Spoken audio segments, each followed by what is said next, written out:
नमस्कार। पिछले दिन हम लोग पढ़ चुके हैं समास। समास किसे कहते हैं, समास के कितने भेद हैं आदि सब पढ़ चुके हैं। यद्यपि आप देख चुके हैं 9th लेक्चर में हम लोग देखे नई तत्पुरुष समास किसे कहते हैं।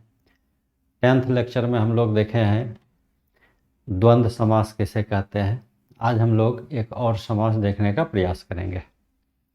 जैसा कि आप जानते हैं समास किसे कहते हैं, सम उपसर्ग पूर्वक अश्व धातु में घय प्रत्यय जोड़ने से समास शब्द बनता है। परिभाषा है समसनंग समास है, अर्थात संक्षिप्तता ही समास कहलाता है। समास के कितने भेद है, समास के 5 भेद है। समासस्य पंचभेदा सन्ति। केवल समास, अव्ययीभाव समास, तत्पुरुष समास, बहुब्रीहि समास और द्वंद्व समास।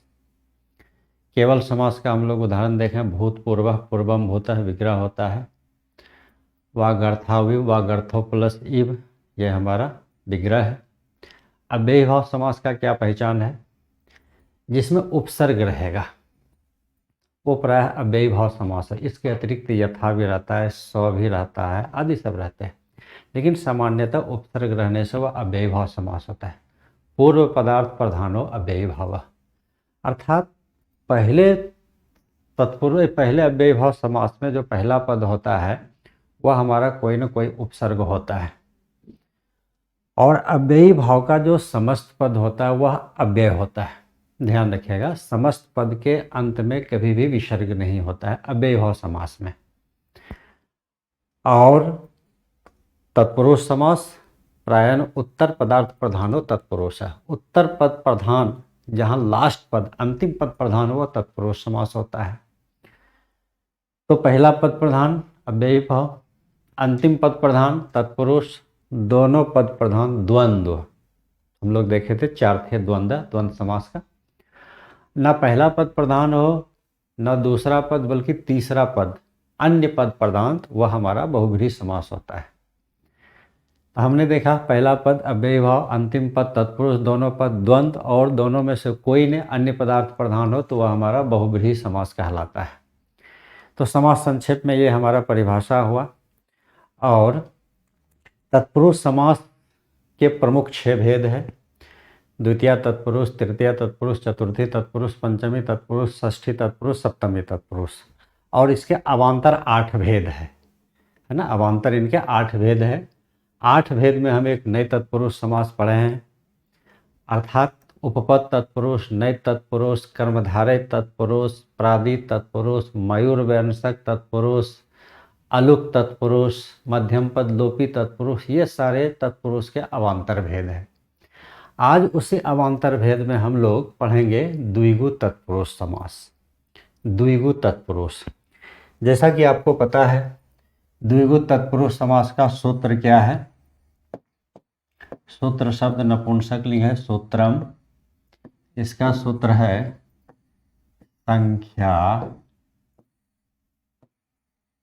संख्या पूर्वो द्विगु। आईएएस के एग्जाम में एक बार आया भी है, यूपीएससी के एग्जाम में। सूत्र का अर्थ लिखने, संख्या पूर्वो द्विगु। संख्या का अर्थ होता है पहला पद संख्यावाची हो। पूर्वो का अर्थ होता है पहला। द्विगु का अर्थ होता है द्विगु तत्पुरुष समास होता है, अर्थात जिस समास में पहला पद संख्यावाची हो वह द्विगु तत्पुरुष समास कहलाता है। और यदि कभी सूत्र का अर्थ आता है तो संख्या पूर्व द्विगु तत्पुरुष समास भवति, बस ये सूत्र का अर्थ हुआ। हिंदी में भी मैंने बताया, यदि संस्कृत में आप अनुवाद जानते हैं तो जो हिंदी चीज़ है उसी को आप संस्कृत में ट्रांसलेट कर दीजिए, अनुवाद कर दीजिए, वही सूत्र का अर्थ हो जाएगा। तो संख्या पूर्व द्विगु समझ गए कि जिस समास में पहला पद, पूर्व माना पहला पद संख्यावाची होगा वही होगा द्विगु तत्पुरुष समास। अब सवाल उठता है कि द्विगु तत्पुरुष समास जैसे त्रिभुवनम, पंचगंगम आदि, त्रिभुवनम, पंचतंत्रम आदि सब। अब आप देखिए इसका क्या है कि हमने समझ गया, उदाहरण के तौर पर पंचतंत्रम, ये आपको दिया रहेगा। इसका हमें विग्रह करना है। विग्रह किसे कहते हैं? जहाँ अर्थ की अस्पष्टता हो, अर्थात अर्थ को स्पष्ट करने के लिए हम लोग विग्रह वाक्य करते हैं। विग्रह करने का क्या तरीका है? प्रथम पद में षष्ठी विभक्ति, स्वाभाविक है 5 है तो हम 5 का षष्ठी बहुवचन हो जाएगा पंचानाम। तंत्र शब्द है तो तंत्र का षष्ठी बहुवचन क्या हो जाएगा? तंत्रानाम। और अंत में हम क्या जोड़ देते हैं? समाहार। पंचानाम तंत्रानाम समाहार। तो एग्जाम में क्या दिया रहेगा? पंचतंत्रम दिया रहेगा। आपको विग्रह करना है, समास का नाम लिखना है। तो हम क्या करेंगे?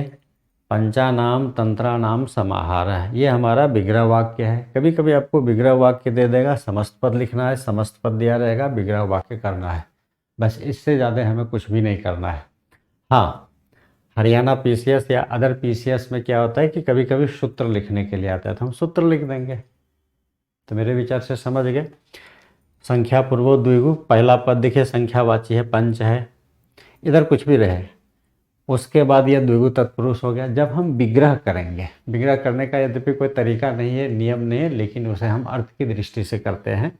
तो 5 का पंचा नाम हो गया, जैसे बालक का बालका नाम, तंत्रम तंत्रानाम, अंत में समाहार है। तो नियम समझ गए कि द्विगु तत्पुरुष समास में जब हम विग्रह करते हैं तो पहले पद में भी षष्ठी विभक्ति, दूसरे पद में भी षष्ठी विभक्ति और अंत में समाहार शब्द को जोड़ देने से यह हमारा विग्रह वाक्य हो जाता है। ठीक है। पंचतंत्र उदाहरण के लिए और देख लीजिए, यदि आएगा पंच ग्रामम, पंच ग्रामम, तो आप समझ गए क्या हो जाएगा? पंचानाम, ग्राम शब्द है, इसका षष्ठी बहुवचन, चूंकि 5 बहुवचन है, ग्रामा नाम, और अंत में हम क्या जोड़ देंगे? समाहार शब्द जोड़ देते हैं। पंचानाम ग्रामानाम समाहार, 5 गांव का समाहार पंचग्राम बनता है।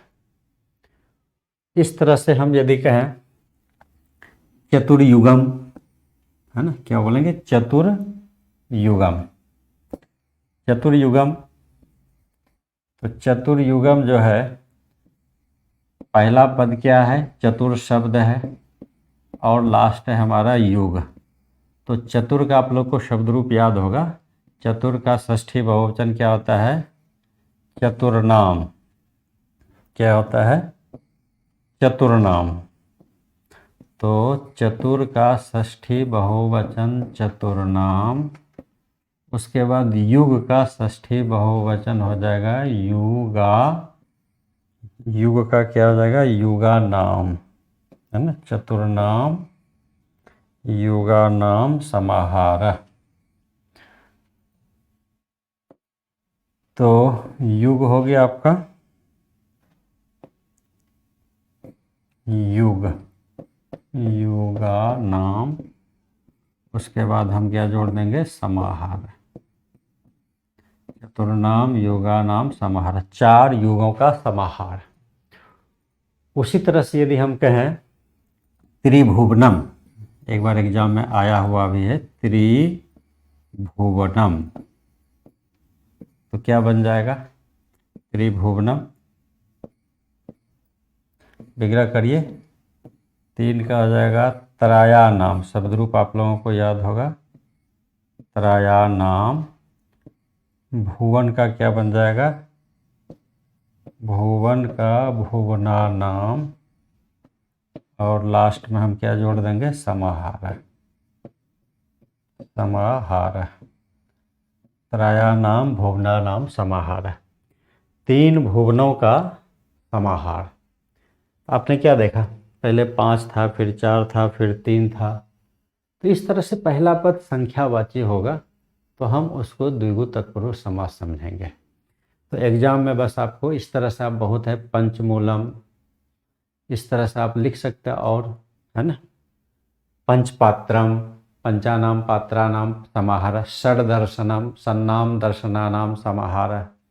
तो इस तरह से आपका बहुते उदाहरण बनेगा।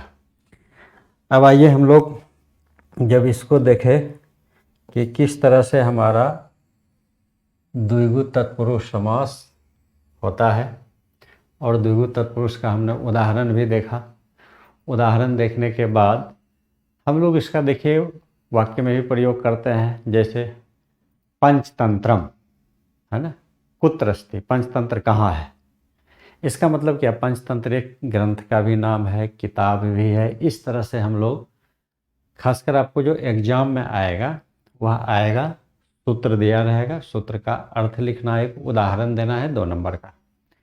और कहाँ आएगा, 1 नंबर में उदाहरण दे देगा, उसका कहेगा विग्रह करिए। विग्रह करने के बाद फिर क्या रहेगा, समास का नाम लिखना है। और यदि सूत्र लिखने के लिए कहें तो हम लोग सूत्र लिख देंगे। क्लियर हो गई। कभी कभी आपको विग्रह वाक्य दे देगा, उसका समस्त पद करेंगे। ध्यान रखिएगा, जब हम समस्त पद करते हैं तो वहाँ संधि अनिवार्य होती है, किंतु विग्रह वाक्य में संधि की अनिवार्यता नहीं है। वहाँ हम कर भी सकते हैं संधि, नहीं भी कर सकते हैं, लेकिन समस्त पद करते समय संधि अनिवार्य रूप से लगते हैं। संधि का मतलब है कि संधि के जो सूत्र है यदि बीच में प्रयुक्त होना चाहे तो उसको आप जरूर लगाएंगे। तो आप लोग द्विगु तत्पुरुष समास समझ गए। उसी तरह से पंचवटी होगा, दस्तई होगा, त्रिवेदी होगा, है ना, द्विरथी होगा, आदि सब उदाहरण सब है। वहाँ स्त्री प्रत्यय लग के स्त्रीत्व की विवक्षा में ये होता है, लेकिन विग्रह के पंचवटी एक बार आया था, क्या कहें, पंचानाम बटानाम समाहार है आदि। इस तरह से हम अनेकों उदाहरण बता सकते हैं। तो क्लियर हो गया द्विगु तत्पुरुष समास। तो हमने समास में क्या क्या पढ़ लिए। नए तत्पुरुष समास देखे, ये हमारा तत्पुरुष का अवान्तर भेद था। उसके बाद हम लोग क्या देखे, द्विगु समास भी देख लिए। बहुत छोटा छोटा है, देखिए समझने का कोशिश करिए, शब्द रूप को अच्छी तरह से स्मरण में रखिए। शब्द रूप के बिना आपका समास नहीं होगा। क्यों, आपको विग्रह करना पड़ेगा तो उसमें शब्द रूप की आवश्यकता होगी। और जब हम समस्त पद करेंगे तो संधि। इसका मतलब क्या है कि समास को समझने के लिए शब्द रूप धातु रूप प्रत्यय तो होगा ही होगा, उसके लिए संधि भी जरूरी है। इसलिए संधि पढ़ने के बाद यदि आप समास करते हैं तो आपके लिए समस्त पद आसान होगा। इसलिए हमेशा ध्यान रखिएगा, शब्द रूप धातु रूप प्रत्यय संधि, उसके बाद समास पढ़िए तो पूरा समझ में आ जाएगा। रटने की उतनी आवश्यकता नहीं है, लेकिन थोड़े बहुत चीज़ें हैं जिसको हम लोग शब्द रूप धातु रूप सब अच्छे से लर्न कर लेंगे, सीख लेंगे तो आपका यह आसान हो जाएगा। तो मेरे विचार से संख्या पूर्वक द्विगु तत्पुरुष समास समझ गए। उसके पहले हम लोग द्वंद्व समास समझ गए थे, और हम लोग अब अगले क्लास में कोई और टॉपिक लेंगे। तो समास का हमने 3 देख लिया और हमारा बस इतना ही है। फिर आगे हम लोग अगले टॉपिक में अगला समास लेंगे। ठीक है, ठीक है, धन्यवाद। फिर मिलते हैं अगले क्लास में।